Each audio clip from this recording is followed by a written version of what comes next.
Real estate creates more millionaires than stocks. But here's the plot twist. I'm about to prove why most people should ignore real estate completely. Disclaimer. This video is for educational and informational purposes only and does not constitute financial, legal, tax, or investment advice. Always consult with qualified professionals for your specific situation. I'm going to destroy everything you think you know about building wealth. The financial industry has been lying to you about which investment actually makes you rich faster. And the answer isn't what you think. Stay till the end because I'm revealing the exact strategy that beats both stocks and real estate. Every guru says real estate creates more millionaires. Here's what they don't mention. Those millionaires started 30 years ago when houses cost $50,000. Today's reality? A $500,000 investment property needs $100,000 down, plus another $50,000 in reserves and closing costs. That's $150,000 to control one asset in one location. You're basically betting your entire financial future on one neighborhood not going to hell. Meanwhile, with stocks, that same $150,000 gets you ownership in 500 of America's best companies across every industry and every state. You're betting on America's economy, not on whether the Starbucks in your rental property's neighborhood stays open. But here's where it gets interesting, and why the wealthy do something completely different. Use leverage to get rich, they scream. Sure, leverage amplifies gains, but you know what else it amplifies? Losses. 2008 proved this. Over-leveraged real estate investors lost everything, while stock investors who stayed put recovered within 5 years. The real estate guys? Many are still broke. Here's the dirty secret about real estate leverage. You're not just borrowing money, you're borrowing problems. Maintenance, vacancies, problem tenants, natural disasters. Your passive income becomes a part-time job managing other people's problems. Stock leverage through margin is dangerous too, but here's the difference. You can exit in seconds if things go wrong. Real estate? You're trapped for months trying to sell while bleeding money every day. But wait, there's something even more important that changes everything. If you look forward to seeing more of our content, follow us on Instagram, Facebook, TikTok, and Reddit. All our social media links are in the description below. Now back to more valuable information about stocks versus real estate. Time is your most valuable asset. You can't get it back. Real estate investors love bragging about their passive income while spending 20 hours a week managing properties, dealing with contractors, and chasing rent payments. That's not passive. That's a job that pays you in equity instead of salary. Stock investing? Set up automatic investments in index funds and literally never think about it again. Your money grows while you sleep, travel, or build an actual business.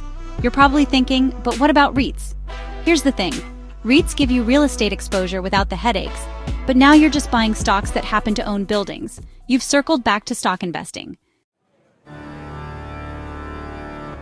Which brings me to the controversial truth. Ready for this? The stocks versus real estate debate is a distraction designed to keep you poor. While you're arguing about which is better, wealthy people are doing both, but not how you think. They use stocks to build wealth fast in their 30s and 40s, then use that stock wealth to buy real estate with cash in their 50s and 60s. No mortgages, no leverage risk, no maintenance headaches when you have, screw you money. Here's the timeline that actually works. Ages 25 to 35, 90% stocks, build your foundation fast. Ages 35 to 45, 70% stocks, 30% REITs, keep growing but add stability.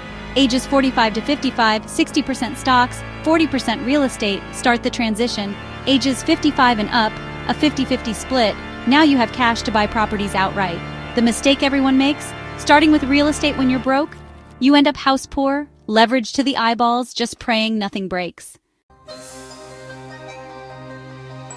But here's the part that'll make you mad. The real estate industry needs you to believe their way is better. Realtors make 6% on every transaction. Mortgage brokers get paid when you borrow.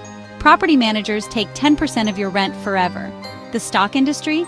They make money whether you get rich or stay poor. Index funds charge 0.03% per year. That's it. Which industry has more motivation to lie to you? Here's what really happens. You buy an investment property, spend 2 years fixing problems and chasing tenants, finally sell it, and after taxes and realtor fees, you barely broke even. Meanwhile, your friend who bought boring index funds is up 40% and never lost a night's sleep. But you know what the truly wealthy figured out? How to make both work for them without the drama. Here's the exact playbook. Phase 1. Use stocks to get rich. Max out your 401k, buy total market index funds, reinvest dividends. Boring, but it works. Phase 2. Once you hit $500,000 in stocks, you can afford to play the real estate game properly. Buy properties with large down payments or cash. Now real estate becomes what it's supposed to be. Steady income, not a get-rich-quick scheme.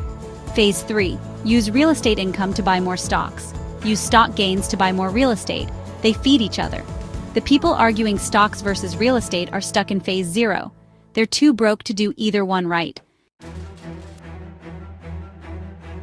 Stop debating and start building.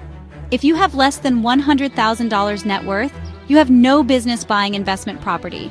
Focus on stocks until you have real money to play with. If you're already wealthy and still don't own real estate, you're leaving money on the table. What do you want your net worth to be? Let us know in the comments below. Don't forget to share this video with a friend so they stay in the loop. Like, subscribe, hit that notification bell, and stick around for more fascinating facts about money, wealth, success, and motivation. Follow us on Instagram, Facebook, TikTok, and Reddit. All our social media links are in the description below. Your support is always greatly appreciated. Remember, this video is for educational and informational purposes only and does not constitute financial, legal, tax, or investment advice. Always consult with qualified professionals for your specific situation.